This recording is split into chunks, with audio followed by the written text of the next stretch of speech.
Ezekiel 45. Inigbahin-bahin nimo sa yuta ngadto sa tagsa-tagsa ka banay. Igahin ang usa ka bahin niini alang sa Ginoo ug isipon kini nga usa ka luna nga balaan. Mao kini ang sukod niini. Ang gitas-on niini mga 12.5 ka kilometro ug ang gilapdon na 10 ka kilometro. Diha niining maong yuta paggahin og kwadrado nga luna nga may sukod nga 250 ka metros ang matag kilid nga maoy tukuran sa templo ug ang balig 25 ka metros nga gilapdon libot niini maoy lagwarta sa templo. Unya pagsukod og laing luna nga 12.5 ka kilometro ug 5 ka kilometro ang gilapdon nga butangan sa templo, ang labing balaang dapit. Mao kini ang balaang dapit. Alang kini sa mga pare nga nag-alaga diha sa templo. Anhi tukura ang mga balay sa mga pare ug ang templo. Laing luna nga may gitas-on nga 12.5 ka kilometro ug 5 ka kilometro ang gilapdon ang igahin alang sa mga Levita nga nag-alagad sa templo aron ilang puy-an. Uban sa bahin nga giisip nga luna nga balaan, igahin usab alang sa syudad ang luna nga 12.5 ka kilometro ang gitas-on og 2 og 2 ka kilometro ang gilapdon. Alang kini sa katawhan sa Israel. Ug igahin alang sa pangulo ang yuta nga kasikbit sa 2 ka kiliran nga dapit sa silakan ug sa kasadpan sa balaang luna ug sa luna nga kaulgalingon sa syudad. Tukma kini sa gitas-on sa luna nga bahin sa usa ka mga banay sa Israel ug magsukad kini gikan sa utlanan dapit sa silakan ngadto sa utlanan dapit sa kasadpan. Mao kini ang luna alang sa pangulo sa Israel. Ang mga pangulo dili manlupig sa akong katawhan ug dili na nila hilabdan ang mga yuta nga gipanag-iya sa nagkalain-laing banay sa Israel. Mao kini ang gisulti sa Ginoong Dios. Husto na, o mga hari sa Israel. Biyai na ang kapintas o pagpanlupig ug ipahamtang ang hustisya ug ang katarungan. Hunungan na ang paghingili ninyo sa akong katawhan. Ako ang Ginoong Dios mao'y nagsulti niini. Ang tanan kinahanglan magamit sa husto nga mga timbangan ug mga sukdanan. Ang epa alang sa pagsukod sa mga uga kinahanglan sibo sabat nga alang sa pagsukod sa mga tinubig. Ang sukdanan mao ang omer. Ang sangputan nga mga sukod mao kining mosunod. Usa ka omer, 10 ka epa, 10 ka bat. Ang inyong mga timbang mao kining mosunod, 20 ka gera, usa ka sekel, 60 ka sekel, usa ka mina. Mao kini ang sumbanan sa paghatag ninyo sa inyong mga halad.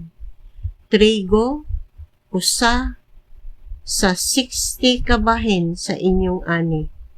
Sibada, usa sa 60 ka bahin sa inyong ani. Lana sa olibo, usa sa 100 ka bahin sa abot sa inyong mga kahoy nga olibo. Ang sukod pinasubay sa bat, 10 ka bat, usa ka umer, usa ka kor. Karnero, usa ka karnero sa matag 200 gikan sa kamuhan sa Israel. Kinahanglan magdala kamo og halad nga uhay, halad nga sunugon ug mga halad sa pakigdait aron ang inyong mga sala mapasaylo. Ako ang Ginoong Dios mao'y nagsugo niini. Kinahanglan kining halad sa katawhan ihatag nila ngadto sa pangulo sa Israel. Maoy katungdanan sa pangulo ang paghatag sa mga halad nga sunugon, halad nga pagkaon ug halad nga ilimnon panahon sa mga kasaulugan, sa mga bag-ong subang sa bulan o mga adlaw nga ipapahulay og sa tanang kasaulugan nga himuon sa banay sa Israel. Siya'y maghatag niining maong mga halad alang sa kapasayloan sa mga sala sa katawhan sa Israel. Kini ang giingon sa Ginoong Dios sa unang adlaw sa unang bulan, pag-ihaw og usa ka toryong baka nga walay tatsa o paghimog seremonya sa paghinlo sa templo. Kinahanglan nga magkuha ang pare og yutang dugo sa halad alang sa sala ug ipaghid niya kini sa mga haligi sa pultahan sa templo, sa upat ka eskina sa halaran ug diha sa mga haligi sa ganghaan sa hawanan sa sulod. Mao usab kini ang buhaton sa ikapito nga adlaw sa bulan alang sa nakasala nga dili tinuyo. Niining paagiha higihimo ninyo ang pagbalaan sa templo. Sa ika-14 nga adlaw sa unang bulan, himuan ninyo ang pangilin sa pagsaylo o sulod sa 7 ka adlaw maoy inyong kanon ang pan nga walay patubo. Nianang adlaw kinahanglan ang pangulo mag-ihaw og usa ka turong baka alang sa iyang kaugalingong sala ug sa sala sa tanang Israelita. Matag adlaw sulod sa 7 ka adlaw sa maong pangilin, kinahanglan nga maggahin siyag 7 ka toryong baka o 7 ka torong karnero nga walay tatsa aron ihalad ngadto sa Ginoo pinaagi sa pagsunog niini nga tibuok. Mag-andam usab siyag laking kanding matag adlaw alang sa halad sa sala. Kinahanglan nga andamon usab niya ang halad nga pagkaon nga ipauban sa matag turong baka. 17.5 ka litro alang sa matag turong baka. 17.5 ka litro usab alang sa matag turong karnero ug mga 4 ka litrong lana nga ipauban sa matag 17.5 ka litro nga pagkaon.